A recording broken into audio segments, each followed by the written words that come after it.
Hello friends, welcome to my YouTube channel. आज मैं आप लोगों के लिए इलेक्ट्रीशियन से संबंधित बहुविकल्पी प्रश्न लेके आया हूँ और मैं इस वीडियो के माध्यम से आपके लिए 30 क्वेश्चन प्रैक्टिस तौर पे कराऊंगा और ऐसे ही आपको रोज़ 30 क्वेश्चन आपको मिलते रहेंगे।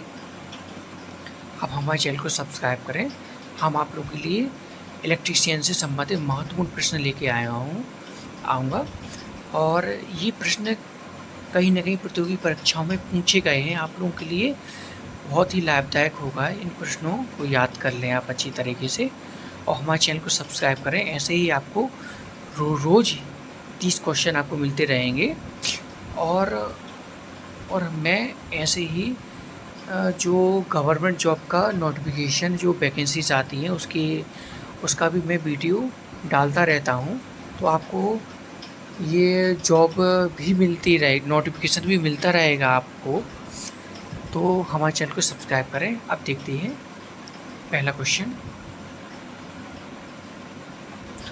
शक्ति की एसआई इकाई क्या होती है? तो इसका सही आंसर है वाट। बहुत इंपॉर्टेंट क्वेश्चन है, आपको अच्छे से याद कर लें।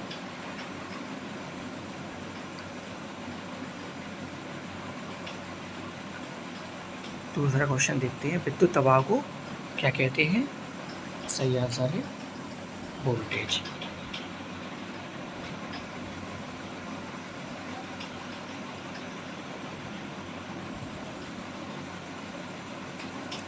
तीसरा क्वेश्चन है, भी पदार्थ जिसमें बड़ी संख्या में मुक्त इलेक्ट्रॉन होते हैं और प्रतिरोध बहुत कम पाया जाता है, तो भी पदार्थ क्या कहलाते हैं? तो वो पदार्थ चालक पदार्थ कहलाते हैं। देखिए, चालक पदार्थों में क्या होता है कि प्रतिरोध बहुत कम मात्रा में, रेजिस्टेंस बहुत कम मात्रा में पाया जाता है और जो मुक्त इलेक्ट्रॉन होते हैं वो बड़ी संख्या में होते हैं। और जो कुचालक पदार्थ होते हैं तो उसमें प्रतिरोध अधिक मात्रा में पाया जाता है और बहुत कम संख्या में मुक्त इलेक्ट्रॉन होते हैं। तो ये आपको याद कर लेना है अच्छे से, ये काफ़ी बार पूछा गया है आपके लिए। अब चौथा क्वेश्चन देखते हैं, निम्नलिखित में से कौन सा खराब चालक नहीं है? तो इसका सही आंसर है तांबा। तो तांबा एक चालक पदार्थ है, इसमें विद्युत चालकता 93% पाई जाती है। ये क्वेश्चन काफ़ी बार पूछा गया है प्रतियोगी परीक्षाओं में कि तांबा का जो विद्युत चालकता कितनी होती है, तो आपको याद कर लेना है 93%।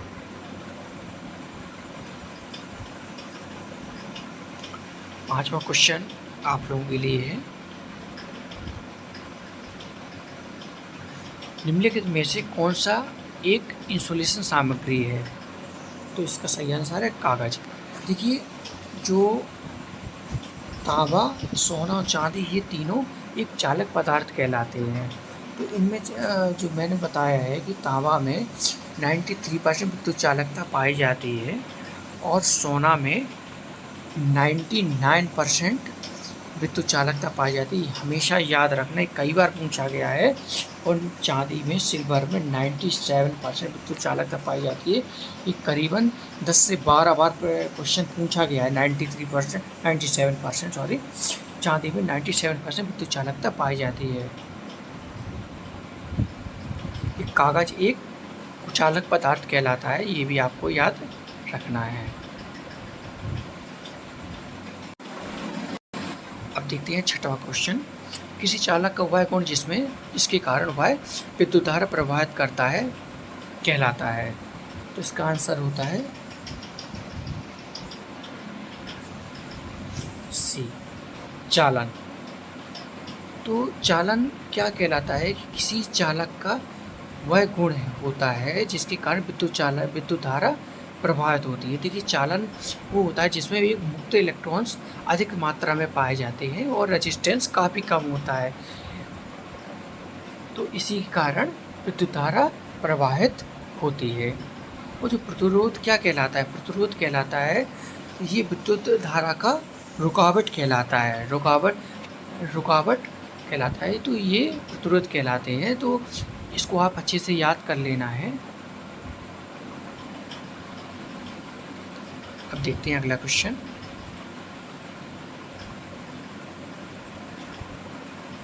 ये बहुत इंपॉर्टेंट क्वेश्चन है आपके लिए। चालकता का व्युत्क्रम है, जो कंडक्टेंस होता है तो उसका इन्वर्सली क्या होता है। तो ये बहुत ही ज़्यादा इम्पोर्टेंट क्वेश्चन है आपके लिए, अच्छे से याद कर लें। ये काफ़ी बार प्रश्न पूछा गया है। इसका सही आंसर है प्रतिरोध। तो कंडक्टेंस का चालकता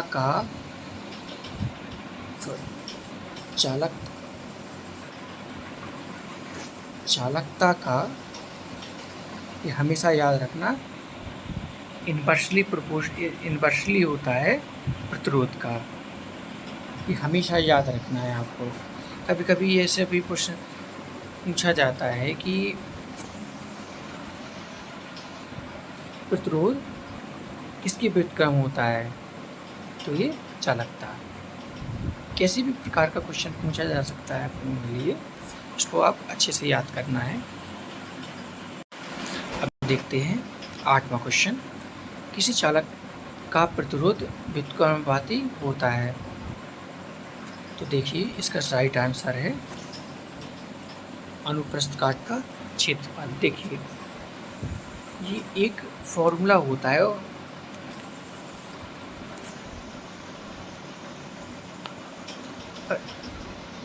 R equal to rho L upon A। तो ये किसी चालक का प्रतिरोध कहलाता है R, L लंबाई, ये स्पेसिफिक रेजिस्टेंस होता है इसका, और A कहलाता है एरिया, मतलब अनुप्रस्थ काट का क्षेत्रफल। ये कैसी तरीके से प्रश्न पूछा जाता है कि ऐसा ही प्रश्न पूछा जाएगा कि प्रतिरोध और लंबाई का क्या संबंध है, मतलब कि जो प्रतिरोध चालक का प्रतिरोध होता है तो लंबाई की क्या होगा, व्युत्क्रमानुपाती, समानुपाती, ऐसा क्वेश्चन पूछा जाएगा। तो आपको याद रखना है कि हमेशा जो प्रतिरोध होता है तो लंबाई के समानुपाती होता है। ये देखिए हमेशा याद रखना है इसको, इम्पोर्टेंट क्वेश्चन है। अब देखते हैं 9वां क्वेश्चन। तापमान बढ़ने पर शुद्ध धातुओं का प्रतिरोध क्या होता है। तो इसको अच्छे से याद कर लेना है कि तापमान बढ़ने पर शुद्ध धातुओं का प्रतिरोध हमेशा बढ़ता है। इसको अच्छे से याद कर लेना है, बहुत ही इम्पोर्टेंट क्वेश्चन है।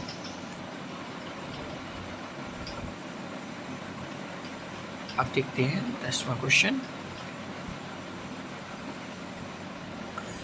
तापमान बढ़ने पर अर्धचालकों का प्रतिरोध क्या होता है। तो इसका राइट आंसर है घटता है। तो आपको अच्छे से याद करना, जो मैंने 9वां क्वेश्चन बताया था आपको,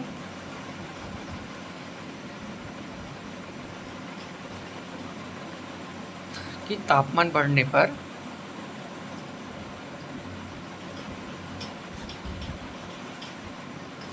शुद्ध धातुओं का प्रतिरोध क्या होता है। तो शुद्ध धातुओं का बढ़ता है, जो कुचालक पदार्थ होते हैं तो उनका घटता है।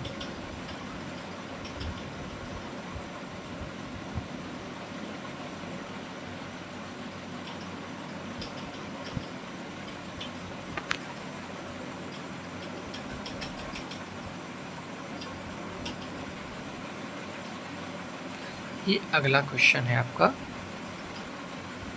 11वां, ये न्यूमेरिकल है।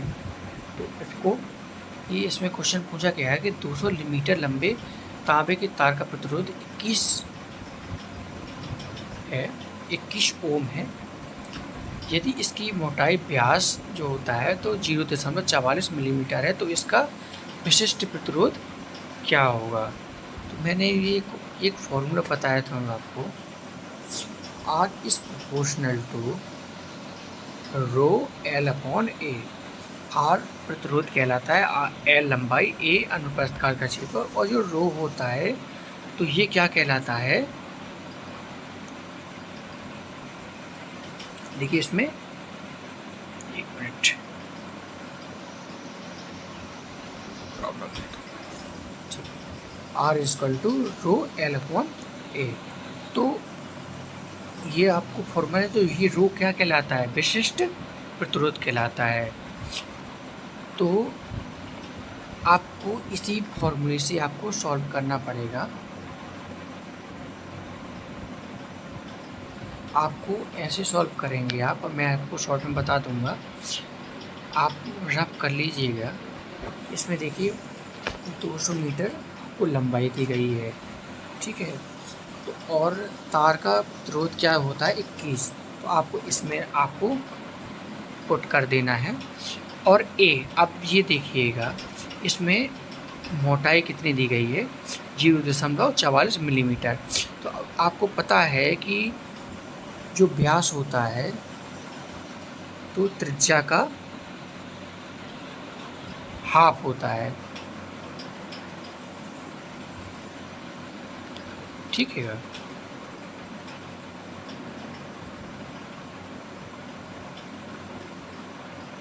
सॉरी, सॉरी, एक मिनट। जो त्रिज्या होती है, तो जो व्यास का आधी होती है त्रिज्या, सॉरी, जो व्यास होता है तो वो दुगना होता है त्रिज्या के। तो आप ऐसे निकाल सकते हैं कि जो व्यास दिया गया है आपको 0.44, तो जो त्रिज्या होगी तो आपकी कितनी होगी, आधी। तो इसमें जो फॉर्मूला होता है एरिया का, πr², तो इसमें आप पाई का मान कितना होता है, 2/22/7 होता है। आर का मान कितना निकला था इसके स्क्वायर। तो आपको इसी कैलकुलेशन से आप कैलकुलेशन कर लीजिएगा, तो आपका ये ए फाइंड हो जाएगा आपका। आप कैलकुलेशन कर लीजिएगा, फिर बाद में आपको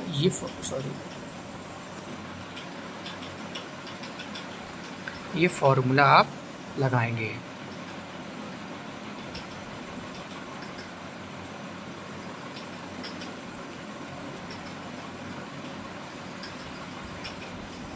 R equal to rho L upon A। तो इसमें आप ऐसा हो जाएगा question, rho equal to RL upon A।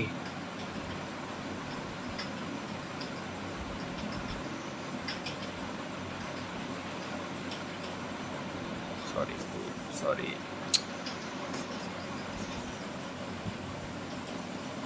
R equal to rho L upon A।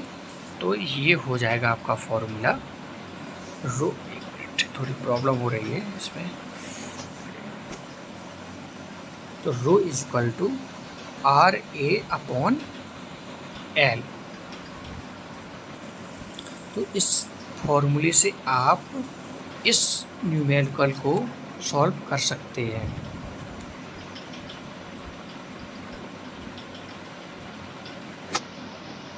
ये फॉर्मूला आप कई बार प्रतियोगी परीक्षाओं में ये भी पूछा गया है कि ये रो इक्वल टू मतलब विशिष्ट प्रतिरोध बराबर इक्वल टू क्या होता है, ये फॉर्मूला पूछा गया है, तो आप इसको भी याद कर लें।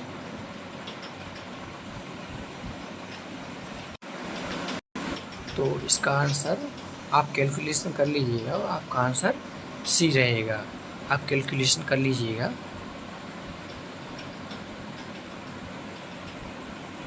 अब देखते हैं 12वां क्वेश्चन।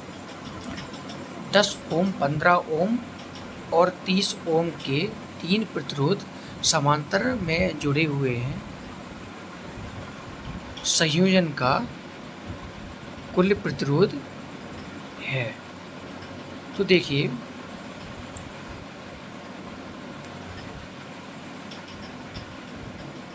हम आपको बताते हैं, जो समांतर श्रेणी में है, तो समांतर श्रेणी में कुल प्रतिरोध का एक फॉर्मूला होता है R1 plus R2 plus 1/R3। तो ये समांतर श्रेणी में होते हैं। और जो अगर क्वेश्चन पूछा जाए कि 3 प्रतिरोध श्रृंखला में जुड़े गए हैं, जो सीरीज में जुड़े होते हैं, तो उसका क्या फॉर्मूला होता है? R1 plus R2 plus R3। ये काफ़ी इम्पोर्टेंट क्वेश्चन है, ये कई बार पूछा जाता है। इसमें अभी समांतर श्रेणी में दिया गया है, तो कभी कभी श्रृंखला में पूछा जाएगा, तो आप इस फॉर्मूले से आप कर सकते हैं। तो देखिए, कुल प्रतिरोध बराबर 1/10 प्लस 1/15 प्लस 1/30। तो आप इसको सॉल्व कर सकते हैं। तो इसका राइट आंसर होगा, आप इसमें आप सॉल्यूशन तो कर लेंगे, तो इस राइट आंसर इसका क्या रहेगा? 5 ओम। अगर श्रृंखला में दिया जाता तो आपको कुल प्रतिरोध क्या होता है, इनको सबको ऐड कर लेते, 15 और प्लस 30, तो 30 प्लस 15 45, 45 10 55। अगर श्रृंखला होता तो आपका राइट आंसर 55 ओम होता है। ठीक है, आप इसको अच्छे से याद कर लें। विद्युत धारा का पता लगाने वाला उपकरण क्या होता है? तो राइट आंसर इसका है गैल्वेनोमीटर। बहुत इंपॉर्टेंट क्वेश्चन है। गैल्वेनोमीटर क्या होता है कि विद्युत धारा को पता करने के लिए यूज किया जाता है गैल्वेनोमीटर। जो वोल्टमीटर होता है तो वो वोल्टेज को करते हैं, तो वाटमीटर के और वाटमीटर होता है वो शक्ति को किया जाता है।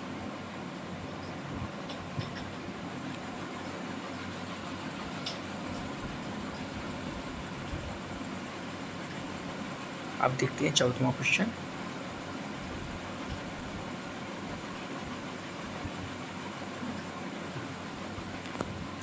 अब देखते हैं 14वां क्वेश्चन है, एक सर्किट में 33 ओम अवरोधक में, जो अवरोधक को प्रतिरोध बोला जाता है, में 2 एम्पियर की धारा प्रवाहित होती है। तो प्रतिरोधक के पार वोल्टेज है, तो इसका एक फॉर्मूला होता है ओम के नियम से।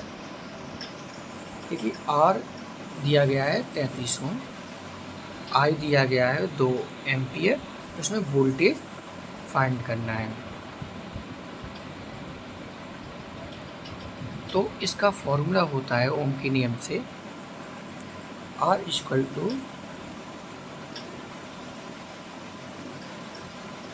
V upon I। ये आपको अच्छे से याद कर लेना है। और इसका आप इसको करेंगे तो V equal to R I हो जाएगा। तो R क्या है? 33 इंटू I कितना है? 2, तो इक्वल टू 66 वोल्टेज आपका आ जाएगा। Right answer 66।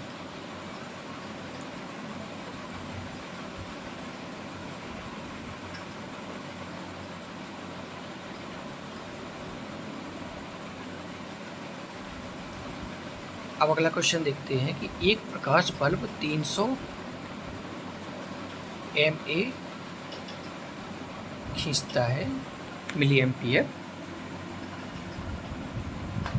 जब उसके पार वोल्टेज 240 वोल्ट है, तो प्रकाश बल्ब का प्रतिरोध है। तो आप इसको कैसे निकालेंगे? उसी नियम से निकालेंगे, ओम के नियम से। R इक्वल टू, मैंने क्या बताया था, V अपॉन I। तो इसमें दिया गया है I कितना दिया गया है? 300 mA। तो आप इसको बदल सकते हैं, 300 इंटू 10⁻³ एम्पियर। ओके, ये I हो गया। और वोल्टेज आपका दिया गया है कितना? 240। तो आपको प्रतिरोध फाइंड करना है, तो आप फॉर्मूला देख सकते हैं V अपॉन I। ये फॉर्मूला आपका यूज होगा। तो V आपका कितना? 240 हो जाएगा अपॉन 300 इंटू 10⁻³ एम्पियर। तो आप इसको सॉल्व करेंगे तो आपका आंसर आएगा जैसे 240। चलिए आपको सॉल्व करके देते हैं। तो 300 आपका जो माइनस में रहे, माइनस के इंटू 10⁻³ है तो ऊपर जाएगा तो प्लस में हो जाएगा। तो 2 0 यहाँ पे कट जाएगा। तो 8 है 24 80 और 1 0 यहाँ से बचेगा तो 800 ओम आ जाएगा आपका। तो ये हमेशा याद रखना है कि प्रतिरोध की इकाई क्या होती है, ओम होती है, यूनिट ओम होती है, हमेशा याद रखना। राइट आंसर हो जाएगा 800 ओम।